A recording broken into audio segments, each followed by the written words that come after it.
గుడివాడ అమర్నాథ్ గారు చంద్రబాబు నాయుడు మీద, లోకేష్ గారి మీద చిన్న వాక్యాలు చేశారంటే కంపెనీలు ఏం రావట్లేదు, ప్రజలకి మభ్య పెట్టడానికి ఇలాంటి మాటలు అంటున్నాడు. మేము ఉన్నప్పుడే కంపెనీలు తీసుకొని వచ్చాము, పెట్టుబడులు తెచ్చాము అంటున్నారు. దీన్ని మీరేమంటారు?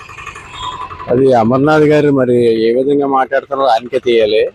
ఎందుకంటే ఇప్పుడు చంద్రబాబు నాయుడు గారు, లోకేష్ గారు ప్రపంచ దేశాలు అందరితో మాట్లాడి ఈరోజు సింగపూర్లో కూడా ప్రత్యేకంగా మీటింగ్లు పెట్టి ఎన్నో వేల కోట్లు, లక్షల కోట్లు విలువైన కంపెనీలు విశాఖపట్నం ఒక ఐటీ హబ్గా తీసుకొని రావడానికి ప్రయత్నం చేస్తున్నారు. గతంలో గుడ్ మినిస్టర్ అమర్నాథ్ గారు చేశారు కదా, అప్పుడు చేసిన ఐటీ మినిస్టర్గా ఒక్క కంపెనీ కూడా రాలేదు. ఏమనంటే అప్పడాల ఫ్యాక్టరీ అన్నారు, ఉల్లిపాయల కంపెనీ అన్నారు, తర్వాత పచ్చళ్ళు అన్నారు. అవి ఎంఓఏలు అట, పై కంపెనీలతో ఎంఓఏలు తీసుకున్నారట. ఏ కంపెనీలు వచ్చి వాళ్ళు ఒక్కటే చెప్పమానండి. ఇప్పుడు మన కళ్ళ ముందే ఇన్ఫోసిస్, ఐటీ కంపెనీలు, విప్రో, పెద్ద పెద్ద కంపెనీలు అందరూ మన విశాఖపట్నం వైపు చూస్తే మన ఆంధ్రప్రదేశ్లోని ఎన్నో లక్షల కోట్లు పెట్టుబడి పెట్టడానికి వస్తున్నారు. ఆ విధంగా పెట్టుబడి పెట్టినట్లయితే మన రాష్ట్రంలో ప్రజలు, యువత అందరికీ, ఉద్యోగాలు అందరికీ కల్పన కలుగుతుంది.